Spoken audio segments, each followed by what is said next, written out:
call on Jim Bresnahan for a presentation on John Kennedy and what he means.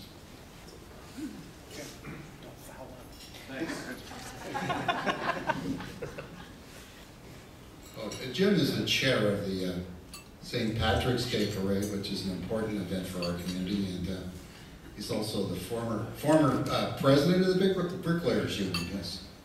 Good morning. First, I'd like to congratulate Jane for receiving the John F. Kennedy Legacy Award for a great service.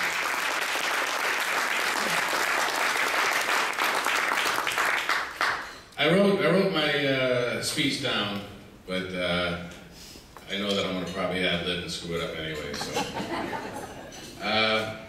first of all, I'd like to congratulate the Irish Democratic Club for electing John O'Riordan as the president.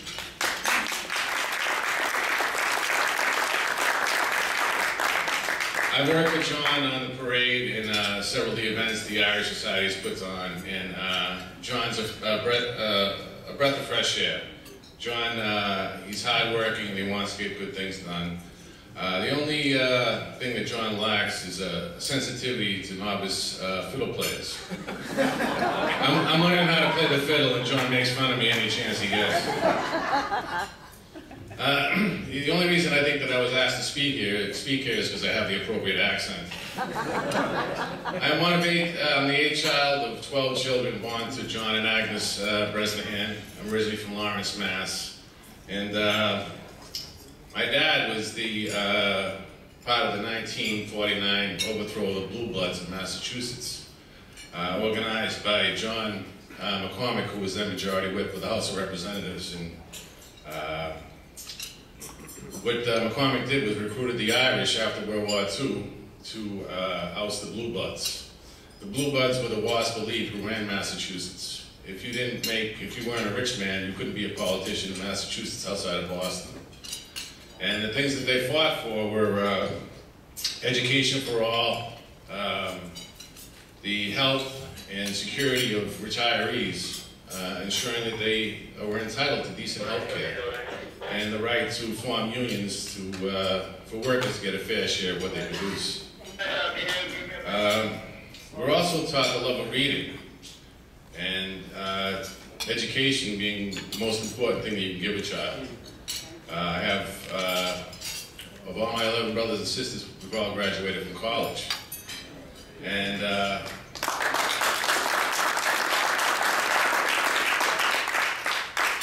most of my brothers and sisters are teachers. And I always wondered why going to some of the best universities this country has to offer, Harvard, Northwestern, Notre Dame, Villanova, Loyola, Boston College, that most of them decided to be teachers. Some of them became engineers, lawyers, and geophysicists, but the majority of them were teachers with such great educations. And I was working down in Houston, Texas, and I was asked to go out to the 9th Ward, which is the most impoverished place I've seen in this country, and I've been all over it. There's miles and miles of shotgun houses. And we pulled up to this fenced-in compound where they had about 60 or 70 brick cottages. And those cottages, half of them were empty. But at the gate, there was about 40 or 50 kids, aging from infants to 8 or 9 years old, and about 3 or 4 women. And I had an epiphany. The only hope these kids have is through an education. And I called all my brothers and sisters up with teachers, and I thanked them.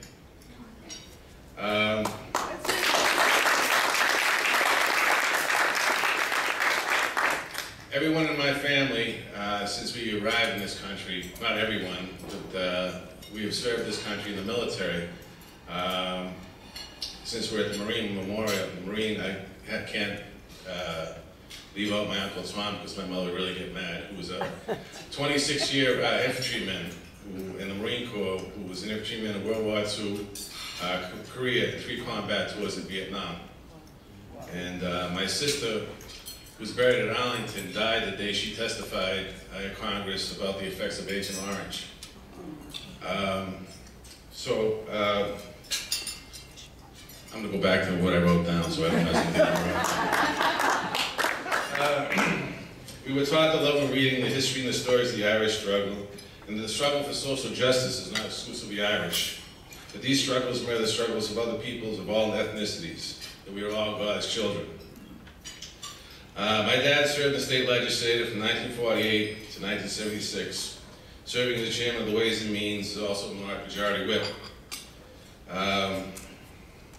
orchestrated by John McCormick. And the principles of Kennedy, McCormick, O'Neill, and my father, which more quality education for all. As a union bricklayer, a lot of work we're doing lately is on prisons and youth detention facilities that have built the last 300 years, but the schools that we built have built the last 25. I see our retirees that are paying health care that are more than their pension checks. They can't afford it. I have a hard time grasping how health care can be for a profit. How much money would you pay to save your life? And I see the growing crisis in the unemployment where people are losing homes and struggling to put food on the table for their families. I think that one of JFK's greatest strengths was his humanity. I think that care and compassion is a strength, it's not a weakness, and it should be.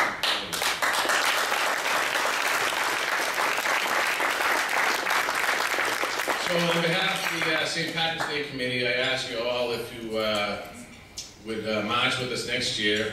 It's a special year for the St. Patrick's Day because the parade will be on the same day as St. Patrick's Day.